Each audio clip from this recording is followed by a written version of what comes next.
disintegrations. As you wish. Hey, what is going on, everybody? Welcome back to No Disintegrations. I'm Luke, and today I'll be covering a list that I like to call Dooku's Hat. Concept pretty simple. It's Dooku and Cad Bane. Cad Bane has been out for maybe 2 months now in real life, and you know, some people are having a difficult time seeing where he fits in. He's definitely a unique character in his role to play on the battlefield, and he's like a toolkit like we've seen with all the other bounty hunters before. It's just about how do you apply them and what's the best use for a character like this. So just overview of the list real quick. With all the upgrades I have, it comes in at 790. It's a 10 activation list. Typically my lists are going to be at least 10 activations. I just think, especially in lists where you have, you know, big focus pieces, if you can't go last first without taking, you know, too many shots, you're probably not going to be able to get those guys in there and use them effectively. So, you know, with 10 activations, I can go last with Dooku, double move him where I need to, and then start the activation the next turn with him and, you know, use him. Where if I had only like 8, you know, I'm risking the fact that Dooku is going to get shot maybe 2 or 3 times by the opponent. So, yeah, I always like to have 10 activations. Just a quick little tidbit there. Okay, so starting off with Dooku, you know, Force Choke, I think that's staple to Dooku. Force Push, I think that is too. Saber Throw, this one's interesting. This allows him to be more dynamic in his use, especially with the 1 pip that he has that lets him gain Arsenal 2, so he can do a move, throw, as well as a lightning. So that could be, you know, 3 red from the saber throw because you round up, it's 5 down to 3, and then the lightning is 5 black. So you could be throwing 3 red, 5 black into 1 unit, and it has Pierce 3 as well on that. So that's why I take saber throw. I think there's a case for Force Reflexes for sure, because he has Master of the Force 2, and, you know, dodges on Jedi are very good. But in this list, I do have Saber Throw. And then, obviously, Aggressive Tactics on Dooku. Now, Cad Bane is where it gets interesting. Cad Bane, you know, starting off is only 125, but I have him pretty kitted out in this list, and I'll explain more in depth in the part 2 of this, which I should have said earlier, but I will be making a part 2 for this. So I first run Offensive Push, HQ Uplink, which is interesting, and I'll talk about that more, and then Ascension Cables as well. So the interesting thing about Cad Bane, right, is he has steady. So if he moves and shoots, you know, he's doing about the same amount of work as a regular unit with 1 action as they do too. So what that allows Cad Bane to do is move, shoot, and then he can recover, which is, as you can see, I have 3 things attached to Cad Bane that are recover cards and upgrades. So every time I move, shoot, I get an aim from Offensive Push.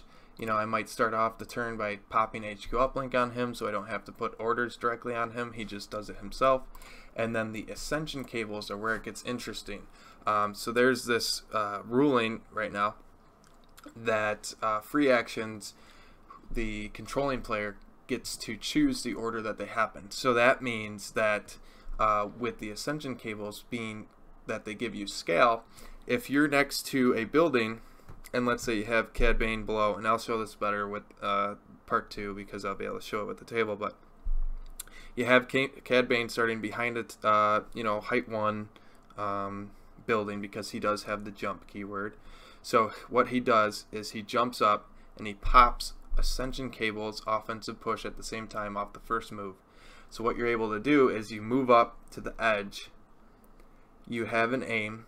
Now you can shoot range 2 from the steady, because that's a free action. And then at the very end, you use Ascension Cables to scale down. So what you're doing is all those actions are just off of 1 move, and then your second action is to recover all those things. So if you find a really good spot for Cad Bane, you can just continuously do this, where he moves up, does his thing, and then scales down and then recovers. So it's a little like gamey effect, sure, but I think it definitely makes Cad Bane playable. Because otherwise, without this kind of shenanigans, I think he's a little weak. You know, he's got 6 health, but they're only on white saves. He does have Danger Sense too, but we've seen this before with other units where white saves are still white saves. It doesn't matter how many you roll sometimes. The hits are still going to get through. Cad Bane does have Sharpshooter 1, and 4 black, not necessarily terrible, but they will fail you more than they you think that they should. So just be careful of that. Offensive push, giving him aim, it's really good. Then scrolling down the list, we have 3 battle droid units just with the E5C, just basic units, and then keep on going down. I actually have a naked battle droid unit with portable scanner, which is that one gives the dodge. I'm not sure if that's out yet in real life, so maybe you just take that off and run a deeper bid. But I am actually a very big person on naked battle droids, and the reason why is because there's 36 points. There's only one other unit in the game that's cheaper, and that's R2. So they're a very cheap activation in the game. They can pad you up to 10 activations when you have 2 pieces that are pretty expensive, and they're great for objectives, and you don't care about them, right? If your opponent shoots them, you don't care. Like, it's better for you. You're happy that they wasted an attack on a naked B1 unit, right? So that's kind of the idea with the naked B1s. They still have a job to do, which is giving out dodges to mainly Count Dooku, but he could give dodges to whomever. And then topping it off with their core units, we have a naked B1 with an HQ uplink. Again, great value. This is going to be able to order all your B1s every turn, as well as it'll chain react, hopefully if you have it set up right, to a to a strike team, one out of the 3. So you'll have orders on 6 units, just because this guy's running around doing a recover action HQ uplink every turn. So great value. I pretty much take one of these guys in every list now when I run CIS, just because of how good it is. And then coming down, I don't think there's any surprise here necessarily, but I have 3 strike teams, and they do have offensive push. I think that even if you get 1 use out of the offensive push for that extra aim, giving the pierce, or sometimes those red dice do fail, so giving the reroll, that the 4 points is probably going to be worth it. I mean, if you think about it in terms of killing 1 clone, that's worth 15 points. You paid 4 points to kill that clone, so it does, I think it does pay for itself. Then let's continue on down. Command cards. Now this is a little bit interesting because there's a few things that I think you could do, but here's what I run. So obviously I'm running all 3 of Count Dooku's cards, because they're awesome and it's Count Dooku, and you get to say the cool lines when you play them, obviously.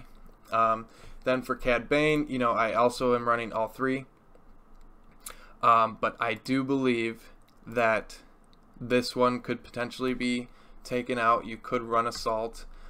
There's times where I've felt that this card isn't the best, and it's like lackluster, but this card can also win you games at the same time. And what this card allows you to do, you can, if you divulge it, so you have to play it like immediately before anything's deployed, you get to place down 3 Bane tokens on the battlefield.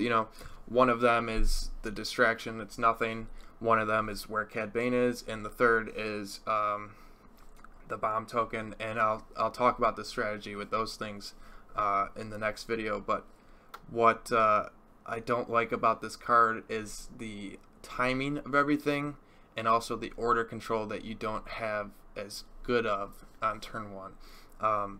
So I could see a case for running Assault instead, because that'll give you full order control over your army. So that's something to think about. And then this card as well, I could see running push instead because, you know, aggressive tactics is so good for the droids. Just being able to give out 4, you know, surge tokens to like Dooku, a couple of B1 droids, or even the snipers, you know, that's going to be pretty value town.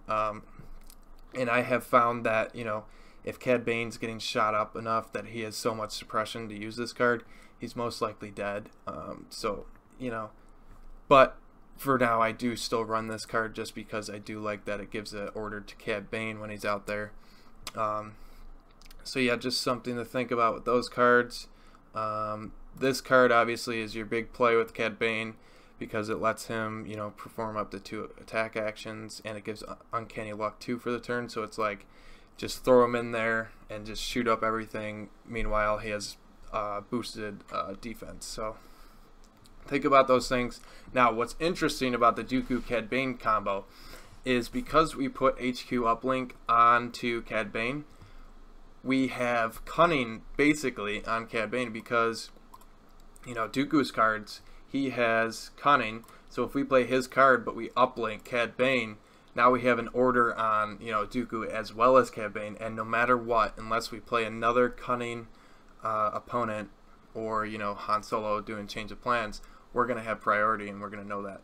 So it's pretty sweet to be able to use, you know, Count Dooku's effects on Cad Bane, where we're going to have order control on Cad Bane with the HQ uplink, and we're going to have Cunning, so we know that Cad Bane can go first. So that combination right there is another big reason why I think it's worth spending the 10 points on this upgrade for him, where, you know, you could take it off and maybe get a more efficient Cad Bane, but I think he's going to do less in the long run because he's not going to have those orders on him.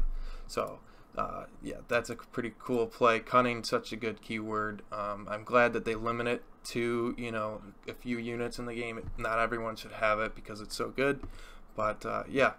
So let's go down to the battle cards real quick.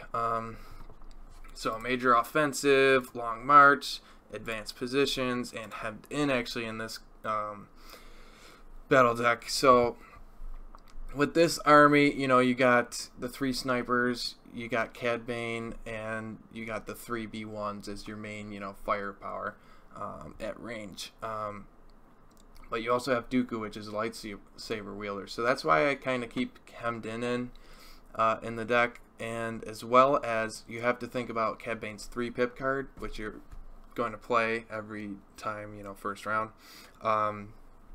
where he can infiltrate pretty well in this scenario. And then in combination, you're thinking about, you know, your deployments with your objectives, right? So recover the supplies, if you're including that in your deck and you have hemmed in, you're starting, you know, right in the center, so you can lock down that middle box pretty effectively. And then payload I have in there because, you know, droids, mass bodies, it's hard to kill off a unit for them. You have Dooku as a force wielder, so he can, you know, once he gets engaged with the enemy and you cross paths, he's going to be able to do a lot of damage. Intercept, again, same thing with payload, right? Droids are hard to kill off, so therefore you're going to have a lot of units left over on the board, so you can take over the objectives. Sabotage, you can actually use your BX droids because they have Scout 3. They are able to start in base contact with the Sabotage, the Evaporator, and they can just do it turn 1 and then get out of there. So that's a nice little play that you can do. Supply drop, we have, you know, 3 units with Scout 3, so they can start on a supply drop, and we have Cad Bane who can start right on one in deployment phase, so that's good. Hostile environment, you have a Courage 3 commander with droids, so you do not care about suppression really at all, so, you know, it's going to hurt your opponent more than it will hurt you. Limited visibility I run because, you know, we have Cad Bane who's range 2, we have Count Dooku, and then, you know, we do have 3 snipers, but I think, you know, if you're playing against clones with Take That Clankers, or you're playing against Iden Alpha, those things are, you know, they want to do it turn 1, where if you have limited viz down and they can't effectively pull off those tactics, then they're going to be hurting, and you're going to be advantaged in the firefight, I think. So, and then clear conditions, I could see a case for fortified instead of clear conditions, just because you have droids, mass bodies. They like to have hard cover, not be out in the open. Makes them harder to kill because there's more wounds sitting behind hard cover, whereas, you know, red saves are more forgiving. They can just run out in the open. So I could see a case for fortified positions instead of the clear conditions. But so that's it for the list, guys. In the next video, like I said, I'm going to cover deployment strategies and ranges and things that you should know. So leave a comment below, you know, let me know what you guys think about the list. How have you been using Cad Bane? What do you think about him? And yeah, I'll catch you guys in the next one. Thanks. Bye.